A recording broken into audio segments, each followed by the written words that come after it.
Rachel, I need to speak to you about something. Hey, Wilfred, what's up? You're on the way to work right now, right? Did you forget something? No, I quit my job. What?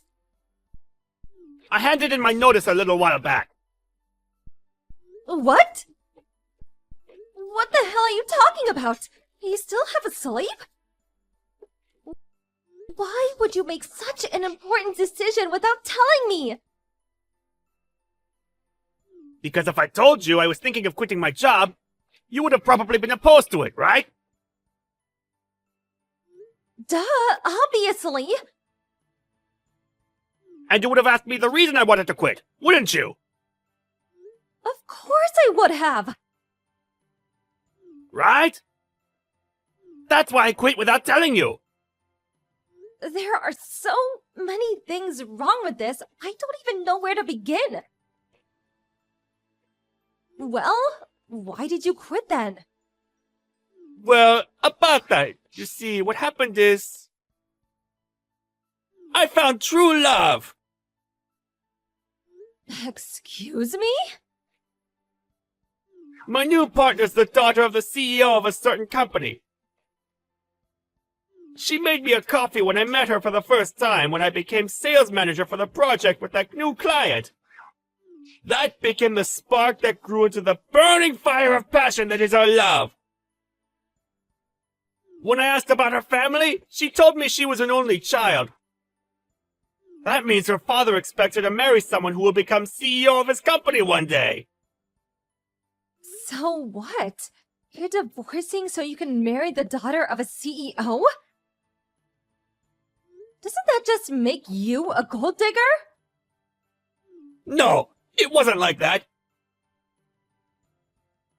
It just so happened that the woman I fell in love with has a CEO for a dad. I didn't even find out until a while after. I love her, and she loves me. Our love is the essence of purity itself. I hope you can somehow understand and be happy for the two of us and give us your blessing. I seriously don't even know where to start. You have a son, for crying out loud! What about Peter? Where does he stand in all of this? You should know better than to do something like this as a fully grown man with a 17-year-old son. I accept this isn't fair on you and Peter. But the flames of our burning passion cannot be extinguished. I should have already received my severance package, so I'm willing to send you all of it as compensation. Think of it as my way of saying sorry. I won't go after any of your assets during the divorce either. No, it's not the money I'm upset about, Wilfred. I left the divorce papers hidden under the pillow of the bed I've been sleeping on recently. Divorce papers? I'd like you to sign and hand them in today if possible. I sent you my house key in an envelope, which should be arriving over the next few days. Would you stop moving the discussion forward without even giving me a chance to speak? Anyway, tell me who the hell the CEO's daughter woman is. Do I know her?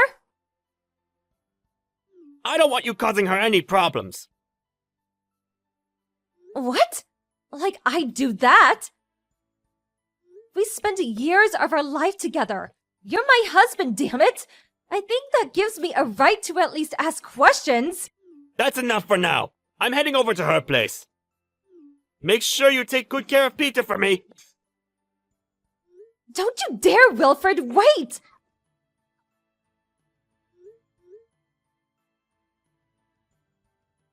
How dare you end the discussion when you feel like it without letting me say my piece? Ugh, I barely recognize you anymore. Rachel, are you there? Huh? Anya? I haven't heard from you in ages. What's up? Will you please do something about this? This? Wilfred is your husband, right? Sorry, I don't follow. What's going on? He stood outside my house as we speak, and he won't stop shouting! What? What is he shouting? I floated down like a petal on the breeze to be with you, who shines more brightly than anyone else across the earth or the seven seas. The day has come when our love may finally blossom before all men, no longer fearing what other may think, being stopped by nothing or no one ever again. I hereby swear on our eternal love, my precious darling, my honey dove. I think I'm gonna be sick. Please help me, I'm begging you. I'm so sorry to speak about your husband in this way. But from the bottom of my heart, this is the cringiest thing I've ever seen! Besides, it's getting late and he's bothering the neighbors. He's creeping me out big time and I needed to stop!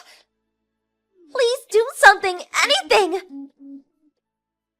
Look, you see, the thing is, Anya, me and Wilfred got a divorce. What? He divorced me out of nowhere over text message just this morning. When I realized he'd even prepared the divorce papers so they were ready to be handed in after I'd signed them, I soon understood. There was absolutely no stopping him. Our son said, I don't want anything to do with Dad who stabs my mom in the back for some other woman. I'm also pretty set on it myself after the way he treated me. So I went and handed the divorce papers in this evening. What the? So, I hope you understand, but I have to ask you this just in case. But are you and Wilfred having that kind of relationship? No, we are absolutely not! Wow, that was a fast reply. You know I got married 6 months ago, right? Yeah, that's why I was so confused. Sorry for asking you something so weird. It really was just to make 100% sure. I never actually thought you'd do something like that. Oh, it's fine, don't worry about it. Look, the thing is, I have to make it to the airport now, and with Wilfred outside my house acting crazy like this, I'm kinda in a panic, and I don't know what to do. Huh? You're going to the airport at this time? Our flight departs in the middle of the night. Me and my husband are going on our honeymoon. My husband's heading out directly from work, and the plan is to meet him at the station. But I don't feel safe leaving the house with him out there. I see. Give me a minute, Anya. I'm gonna message him. I'm so sorry about all of this. Wilfred. Where are you right now? I can see the red mark on my messages, so you clearly didn't block me. There's something important I want to talk to you about. It's about Anya. What? Anya? How do you know about Anya? I won't let you do anything to her! Think very carefully about what you do next! Nope, that's my line. Anyway, as how for I know Anya, she's the daughter of the CEO of the company I used to work at. We used to see each other nearly every day for years. Huh? Wait, that was before we were married, right? So it must have been, what, over 18 years ago? That's right. We've known each other since we were little kids. She thinks of me as her big sister from another mother. We get along amazingly, and she's always there for me when I needed someone to talk to. Despite not having seen each other in a while, we're still in regular contact. Really? This is a seriously weird coincidence. Now putting that aside, more importantly, Wilfred, where the hell are you right now? And what the hell are you doing to Anya? That poor woman. What am I doing? What do you mean? I just proposed, that's all. That's all? You make it sound normal. What the hell are you doing bothering her at this time of night? Me and you are divorced now. I had to let Anya know how I truly feel about her as soon as possible, day or night, rain or shine. Me and her are soulmates, you know? Have you ever heard the term disturbing the peace? You're causing a nuisance to the neighbors. The police will probably come if you don't cut it out soon. Don't talk silly. Not a person alive could call my emotion-filled, dramatic declarations of undying love a nuisance. This is a thing of beauty. The neighbors are probably being moved to tears as we speak. If anything, they'll probably all be out on the streets soon, clapping and cheering in unison, breaking down in fits of emotion, giving their blessings for the birth of a new love. God, I can just picture you loitering outside her house with a smug, self-satisfied look on your face. Right? So does that mean you'll be giving us your blessing too, Rachel? No, I was insulting you. Huh? Here's the thing. Anya is already married. Huh? The fact that you and her haven't even exchanged contact details should really tell you something. No! Me and Anya are soulmates! No, that's entirely a mistaken assumption on your part. You're jumping to the wrong conclusion. Making a dangerous misunderstanding of the highest order. What? No! I was at Anya and her husband's wedding. Paul's a great guy who I've known for a while, and the two of them are very much in love. Huh? No, that doesn't make sense! Anya made me a coffee and smiled at me! In that moment, I felt the love in her gaze! That kind of intensity can't be faked! I see. So that's where your dangerous misunderstanding of the highest order sprouted from. Wrong! I'm not misunderstood! Me and Anya are in love! There has to be some explanation! He must have forced her to marry him! Oh God, is my sweet honey flower in danger? Oh, yeah. And then there's the issue of who's set to inherit the role of CEO at Anya's dad's company. Aha! That's it! I'm going to be the next CEO! Of course she's going to choose me! This is the ultimate proof of mine and Anya's love! Nope.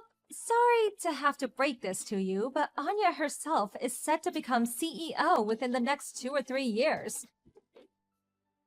Huh? Which is why, Wilfred, you won't be getting a look-in. Ah! No way! I quit my job already! What am I supposed to do now? I'll tell you exactly what you're supposed to do now. You need to get the hell away from Anya's house and stop bothering her and the neighbors. But... Her and Paul are leaving for their honeymoon tonight. their honeymoon? Apparently she's too scared to leave the house because you're hanging around outside shouting at the top of your lungs, making your cringy proposal. Cringy? She thinks I'm cringy? Yes, she thinks you're so cringy that she practically begged me to help her. Oh my god! So cringy that if you keep hanging around despite not being welcome, the police are probably gonna be called. If someone hasn't called them already, that is. Am I really cringy? This can't be! Say it isn't so! Anya told me that peeping through a crack in the curtains, she saw my ex-husband's expression suddenly shift to one of terror as he hightailed it out of the neighborhood. I was so pleased he knew when to give up, or so I thought. Next, he showed up to what used to be his old home to see me and my son.